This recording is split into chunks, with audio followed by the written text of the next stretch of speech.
అత్తగారు తన కోడలితో ఇలా చెప్తూ ఉంది. కోడలి పిల్ల, ప్రతిరోజు వాషింగ్ మిషన్ వాడకు, కరెంటు బిల్లు చాలా ఎక్కువగా ఉంటుంది. బట్టలు చేత్తో ఉతుక్కో, అంత ఎక్కువ కరెంటు బిల్ కట్టడానికి మన దగ్గర బడ్జెట్ లేదు అని అత్తయ్య అనడంతో వెంటనే కోడలు కూడా అవునా అత్తయ్య, సర్లే పర్వాలేదులే అత్తయ్య అని అంటుంది. మరి కాసేపటికి కోడలి పిల్ల, ఇంత ఉదయాన్నే కార్తో ఎక్కడికి వెళ్తున్నావు? దానికి వెంటనే కోడలు, అత్తయ్య, నా అన్నయ్య పెళ్ళికి నేను షాపింగ్ చేయాలి, తన పెళ్ళి వచ్చే నెలలో ఉంది కదా. వెంటనే అత్తయ్య అంటుంది, నువ్వే 2 నెలల క్రితం పెళ్లి చేసుకున్నావు, అన్నీ అక్కడే ఉంటాయి, వృధాగా ఖర్చు చేయాల్సిన అవసరం ఏంటి నీకు అని అడుగుతుంది.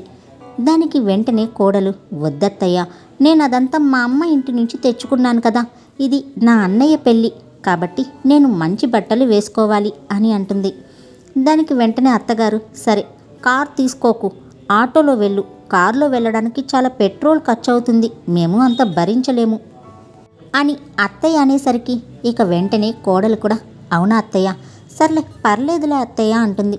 ఇదేంటి, నువ్వు రాగానే ఏసీ ఆన్ చేసావు, రాత్రిపూట మాత్రమే ఏసీ వాడాలి అని మళ్ళీ అత్తగారు కోడలతో అనేసరికి అది కూడా 1 గంట మాత్రమే వాడాలి, పగటిపూట దాన్ని ఆన్ చేసావు, బిల్ ఎంత అవుతుందో నీకు తెలుసా అని అరుస్తూ ఉంటుంది అత్తగారు కోడలి మీద. ఇక కోడలికి విసుగొచ్చి ఇక వెంటనే అత్తగారితో ఇలా అంటూ ఉంటుంది. అత్తయ్య, ఓ విషయం చెప్పండి, మీ దగ్గర వాషింగ్ మిషన్, కార్, ఏసీ వాడే స్తోమత లేనప్పుడు కట్నం రూపంలో వీటన్నింటినీ ఎందుకు మా నాన్నగారిని బలవంతంగా అడిగావు? నువ్వు వాడాల్సిన అవసరం లేని ఈ వస్తువులన్నీ ఇవ్వడానికి మా నాన్న ఒకచోట అప్పు తీసుకుని మీకు ఇవన్నీ కొని ఇవ్వాల్సి వచ్చింది. ఏనుగు కొంటే దాని తిండి ఖర్చు చూసుకోవడానికి కూడా స్తోమత ఉండాలి అని కోడలు అనడంతో వెంటనే అత్తగారిక నోరు మెదపలేదు.